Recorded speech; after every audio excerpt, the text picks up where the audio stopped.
හයි අද උදේම ගියා බැංකුවට කියම්මගේ වැඩ වගේකට මීට පස්සේ ප්‍රින්ටර් හදන්න දෙන්න ගියා. තා ප්‍රින්ටර්ස් වගේ කොටේෂන්ස් එකත් ඇඩියත් එක්ක මම අප්ඩේට් දෙන්න ආහිනා.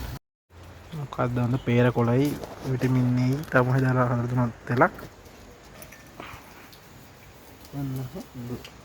දාබා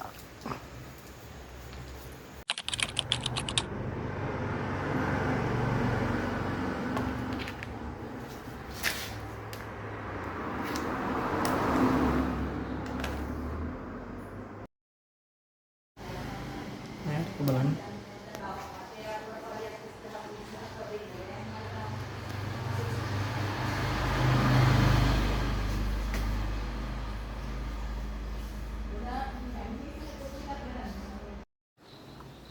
හයි හවස බං දාන්නදී ක්ලිප්ස් වගේ අපේ අලුත් බිස්නස් එක ස්කේල් කරන්න තැන කොහොමද වීඩියෝ කීපයක් ඊට පස්සේ ඒක තා ප්‍රයිසිං වගේ හැදුවා. ඊට පස්සේ දැන් කරන්න තැන්න UK වලට එක්ස්පෝර්ට් කරන බඩු වගේකට බෑනර් වගේ හදන්න.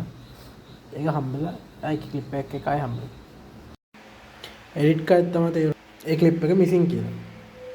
දැන් මම ඒ ක්ලිප් එක කොහොම හරි ඒ ක්ලිප් එක මම රෙකෝඩ් කරලා නෑ ඇත්තටම. මම ඒක එදා හදලා යවුව එක ක්ලයන්ට් මේ කොහොම හරි ඒවට ඉවර කරලා ඇතර ඊට පස්සේ මම කරේ මම හිතුවා මට එදා මහසු නින්ද ගියා.